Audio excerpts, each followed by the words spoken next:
Hello students, good morning. Hindi score with BR channel पर आपका स्वागत है। आज मैं आपके लिए लेकर आई हूँ वेतान भाग 2 के जूझ कहानी का सारांश। तो चलिए जूझ कहानी का सारांश देखते हैं।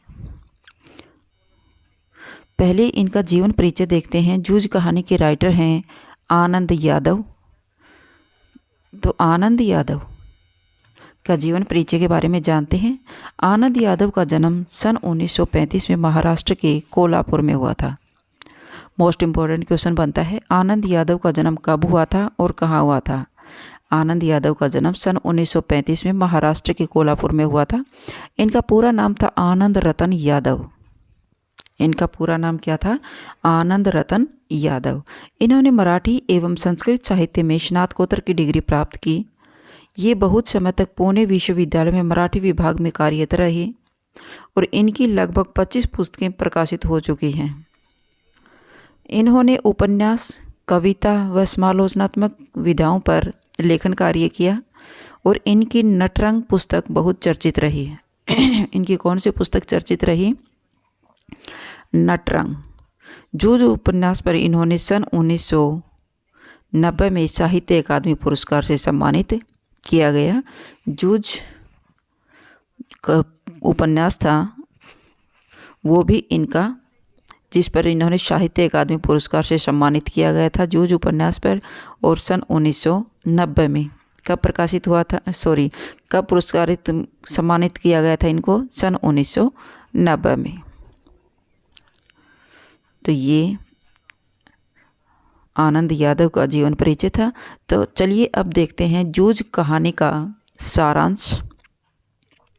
जूझ कहानी मूल रूप से मराठी उपन्यास झोबी से ली गई थी। कौन से उपन्यास से ली गई थी? झोबी उपन्यास से ली गई है। ये एक मराठी उपन्यास है जिसके लेखक डॉक्टर आनंद यादव हैं। इस मराठी कहानी का हिंदी अनुवाद केशव प्रथम वीर द्वारा किया गया था। तो जूझ कहानी का जो मराठी उपन्यास से ली गई थी जूझ कहानी, इसका हिंदी अनुवाद किसने किया था? केशव प्रथम वीर द्वारा किया गया था। डॉक्टर आनंद रतन यादव का मूल नाम आनंदा रत्नप्पा जकाते हैं। इसका नाम क्या था? मूल नाम आनंदा रत्नप्पा जकाते। तो चलिए इसका सारांश देखते हैं। जूझ अर्थात जूझना या संघर्ष करना। जूझ का क्या अर्थ होता है? जूझना या फिर संघर्ष करना। कहानी आनंद यादव की आत्मकथा का एक हिस्सा है। यह कहानी किसकी आत्मकथा का हिस्सा है? आनंद यादव की आत्मकथा का एक हिस्सा है। इस कहानी के जरिए आनंद यादव ने यह बताया कि कैसे उन्होंने अपने बचपन के दिनों में स्कूल जाने व पढ़ने लिखने के लिए भी संघर्ष किया और फिर अपने लगन व मेहनत से साहित्य जगत में सर्वोच्च मुकाम हासिल किया। कहानी की शुरुआत करते हुए आनंद यादव कहते हैं कि जब वो 5वीं कक्षा में पढ़ते थे तो उनके पिता रत्नापा, जिन्हें वो दादा कहकर पुकारते थे, ने उनका स्कूल जाना बंद करवा दिया ताकि वो घर व खेत के कामकाज में माँ का हाथ बटा सकें। और उनके पिता स्वयं तो घर का कोई काम नहीं करते थे, सारा दिन घूमने फिरने, आराम व मौज मस्ती करने में बिता देते थे। और आनंद यादव का स्कूल बंद करवा दिया।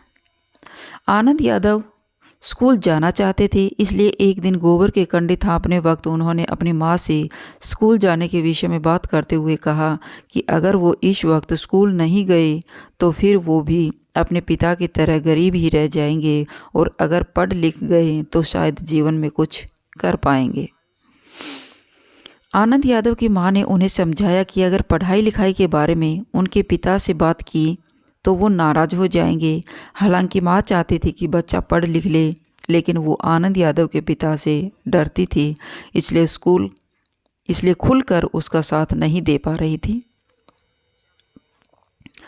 तभी लेखक आनंद यादव ने अपनी माँ को सुझाव देते हुए कहा कि क्यों न दोनों चलकर गांव के मुखिया दत्ताजी राव सरकार से बात कर उनको अपनी सारी परेशानियां बताएं। तो वो आनंद यादव अपनी माँ को सुझाव देता है कि चलो हम ये बात पिताजी के सामने तो नहीं बोल सकते, लेकिन गांव के मुखिया दत्ताजी राव की सरकार से बात करें, उनको सारी परेशानी बता देंगे। माँ को बेटे की सलाह पसंद आ गई और वे दोनों मुखिया के पास गए और उन्हें अपनी परेशानियाँ बता दी। गांव के मुखिया समझदार थे और वो पढ़ाई लिखाई का महत्व भी जानते थे, इसलिए उन्होंने माँ बेटे को आश्वासन देकर यह कहते हुए घर भेज दिया कि जब आनंद यादव का पिता घर आए तो उसे मेरे पास भेज देना। और साथ में उन्होंने आनंद यादव से कहा कि उसके थोड़ी देर बाद तू भी यहाँ आ जाना। चलते चलते आनंद यादव की माँ ने मुखिया से प्रार्थना की कि वो उनके यहाँ आने की बात आनंद यादव के पिता को न बताएं। क्यों? क्योंकि वो दोनों ही उससे डरते थे। शाम को पिता के घर आने के बाद माँ ने उन्हें बताया कि मुखिया ने उन्हें बुलाया है। मुखिया का बुलावा आनंद यादव के पिता के लिए सम्मान की बात थी, सो वो सीधे उनसे मिलने चले गए। उनके पीछे पीछे थोड़ी देर बाद आनंद यादव भी मुखिया के घर पहुंच गए। आनंद यादव को देखते ही मुखिया ने उनसे सवाल किया कि वो कौन सी कक्षा में पढ़ते हैं। जवाब में लेखक ने उन्हें बताया कि उनके पिता ने उनकी पढ़ाई 5वीं कक्षा में ही छुड़वा दी है ताकि वो घर व खेत के कामकाज में हाथ बटा सकें। मुखिया ने लेखक के पिता को खूब डांटते हुए कहा कि बच्चे को तुरंत स्कूल भेजो, अगर तुम इसे पढ़ा नहीं सकते हो तो मैं इसे पढ़ाऊंगा। घर पहुंचकर पिता बेटे को कुछ शर्तों के साथ स्कूल भेजने को राजी हो गए। उन्हें सुबह जल्दी उठकर घर के कामों में हाथ बटाना, खेतों में पानी लगाना, जानवर चराना और घर पर अधिक काम होने पर विद्यालय नहीं जाना आदि कार्य करना शुरू कर दिया। सभी शर्तों को मानने के बाद आनंद यादव को स्कूल जाने दिया गया। आनंद यादव ने सारी शर्तें खुशी खुशी मान ली और स्कूल जाने लगे। स्कूल में पहला दिन उनका अच्छा नहीं बीता क्योंकि उनके साथ के सभी बच्चे अगली क्लास में पहुंच चुके थे और इस कक्षा के सभी बच्चे उनसे छोटे थे। कुछ शरारती बच्चों ने उसके साथ शरारत करने का भी प्रयास किया और कुछ ने बुरा बर्ताव भी किया, क्योंकि एक साल का गैप होने के कारण उसकी क्लास के बच्चे अगली क्लास में जा चुके थे। इसलिए उन्होंने सोचा कि वो अगले दिन स्कूल नहीं जाएंगे, मगर अगले दिन सुबह फिर तैयार होकर वो स्कूल पहुंच गए। धीरे धीरे उनका परिचय अपनी कक्षा के एक होनहार छात्र बसंत पाटिल से हो गया। लेखक अब खूब मेहनत से पढ़ाई करने लगे और टीचर उन्हें भी बसंत पाटिल के साथ अन्य बच्चों की कापी जांचने को देते थे। टीचर उन्हें भी बसंत पाटिल के साथ अन्य बच्चों की कापी जांचने को देने लगे। धीरे धीरे बसंत पाटिल के साथ उनका परिचय गहरी दोस्ती में बदलने लगा। अब उनका दोस्त हो गया बसंत पाटिल। उनके स्कूल में नेवा शोंदलगेकर नाम के एक टीचर थे जो उन्हें मराठी पढ़ाते थे। उनका पढ़ाने का तरीका बहुत अच्छा व सबसे हटकर था। वो मराठी और अंग्रेजी की कविताओं को पूरे ताल व लय के साथ गाकर सुनाते थे और साथ में अभिनय भी करते थे। वो खुद भी कविताएं लिखते थे। उनको देखकर ही लेखक को कविताएं लिखने में रुचि पैदा हो गई, क्योंकि हर कविता को वो मराठी भाषा में की जो कविता थी उसको गा करके सुनाते थे क्लास में, जिससे लेखक की रुचि भी लेखक बनने की हुई और कुछ लिखने की हुई। आनंद यादव उनकी क्लास में अपने आप को भूल जाते हैं और पूरी तल्लीनता के साथ उनकी बातों को सुनते और उनके गाने के तरीके, हाव भाव, अभिनय सब याद कर लेते और फिर अपने खेतों में काम करते वक्त हूबहू अपने टीचर की नकल करते हुए उसका अभ्यास करते थे। यानी वैसे ही उनका अनुकरण करते रहते थे, वैसे ही बोलते रहते थे। जहाँ पहले वो खेतों में काम करते वक्त किसी न किसी का साथ चाहते थे, अब अकेले रहना पसंद करने लगे, क्योंकि खेतों में काम करते वक्त वो कविताओं को गाकर, नाचकर और कभी कभी उन कविताओं पर अभिनय कर उसका आनंद लेते थे। इसलिए वो चाहते थे कि खेतों में उनके साथ कोई ना रहे, ताकि वो अकेले में अपनी कविताओं को अच्छे से प्रैक्टिस कर सके। इस तरह वो अभ्यास करते करते कक्षा के सबसे होशियार बच्चों में शामिल हो गई और अपने टीचर के कुछ ज़्यादा करीब आ गई। टीचर भी उन्हें प्यार से आनंदा कहकर पुकारते थे। एक बार उनके टीचर ने अपने दरवाजे पर लगी मालती की बेल के ऊपर एक सुंदर सी कविता लिखी। आनंद यादव ने सोचा कि अगर टीचर अपने घर में लगी एक मालती की बेल के ऊपर इतनी सुंदर कविता लिख सकते हैं तो मेरे पास तो खेत खलिहान, पेड़ पौधे, पूरा आकाश है, तो मैं क्यों नहीं कविताएं लिख सकता हूँ। आनंद यादव ने कविताएं लिखनी शुरू कर दी। उनकी गहन रुचि देखकर उनके टीचर ने भी उन्हें रस, छंद, अलंकार आदि की बारीकियाँ सिखाई। अब वो दोनों अक्सर इसी बारे में बातें किया करते थे।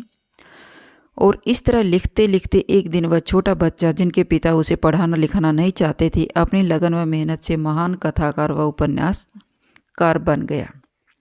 तो ये थी जूझ कहानी का सारांश, जो आनंद यादव की आत्मकथा पर लिखी गई थी कि वो 5वीं में जब पढ़ते थे, छोटे से बच्चे थे, तो उसके स्कूल से शिक्षा न दिलवाने का फैसला किया गया और उसके पिताजी ने उसका स्कूल बंद करवा दिया, ताकि उसके पिताजी कुछ घर का काम कार्य नहीं करते थे, वो अपनी माँ के काम में हेल्प कर सके। लेकिन ये सब आनंद यादव नहीं चाहते थे। वो चाहते थे कि मैं पढ़ लिख कर एक अच्छा इंसान बनूं। अगर मैं नहीं पढ़ूंगा तो इसी प्रकार पिताजी की तरह एक गरीब व्यक्ति बनकर रह जाऊंगा। तो यह प्रस्ताव अपनी माँ के सामने रखते हैं कि माँ, मैं पढ़ना चाहता हूं। लेकिन उसकी माँ उसके पिताजी से डरती थी और वह कहती थी कि वो नाराज़ हो जाएंगे। इसलिए आनंद यादव अपनी माँ को सुझाव देता है कि चलो हम गाँव के मुखिया के पास चलते हैं और उनसे पढ़ने की अपनी इच्छा व्यक्त करते हैं।